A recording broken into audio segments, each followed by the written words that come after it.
नारायण हरि, आपके अंदर बैठे हुए परमात्मा को कोटि कोटि नमन, बारंबार प्रणाम। कैसे हो आप? आनंद आ रहा है? भर भर के आएगा, भरपूर आएगा।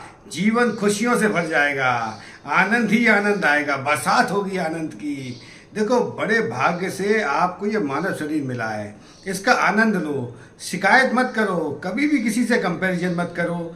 जीवन तो चलता रहेगा। व्यस्त रहो, मस्त रहो और स्वस्थ रहो, यही जीवन का सार है। मैं आज आपको कुछ उपाय बताता हूँ कि जिससे आप सौभाग्यशाली बनो, आपका भाग्य जागृत हो जाए। देखो, हर मनुष्य चाहता है उसके जीवन में धन हो, उसके पास स्वास्थ्य हो। दो चीज़ें तो सभी को पता है और सभी ये बोलते हैं कि जिनके पास स्वास्थ्य है, जिनके पास धन है, वो बहुत सुखी है, बहुत आनंदित हैं। मगर ऐसा है नहीं।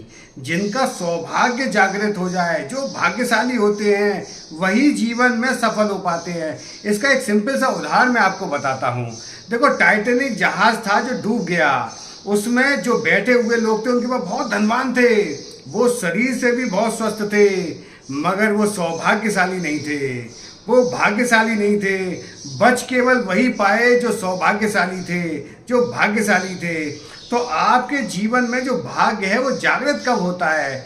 जब जीवन में कोई गुरु देवक ज्योतिषाचार मानवा वाचार फलादेश वक्ता आता है तो आपके सौभाग्य को जगाता है, आपके भाग्य को जगाने के लिए वो उपाय बताता है। जिन चीज़ों को आप बहुत सरल विधि से कर सकते हो, आप अपनी कुंडली को देख सकते हो, कुंडली की विवेचना करवा सकते हो किसी गुरु देवज्ञ ज्योतिषाचार्य मानवा आचार्य फलादेश वक्ता से।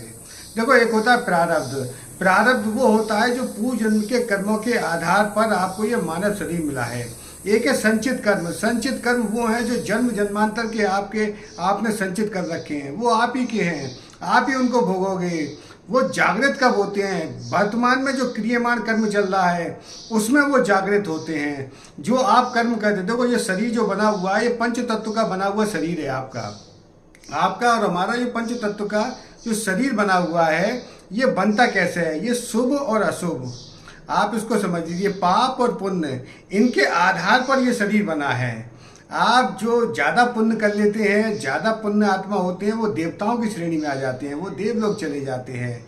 ये पृथ्वी लोक पर वही मनुष्य निवास करते हैं जिनके जीवन में आप ऐसा समझ लीजिए कि पाप और पुण्य, जो उन्होंने पाप करे हैं और जो पुण्य करे हैं, उसके आधार पर इस पर भोगने के लिए हमें पुनर्जन्म देना पड़ता है।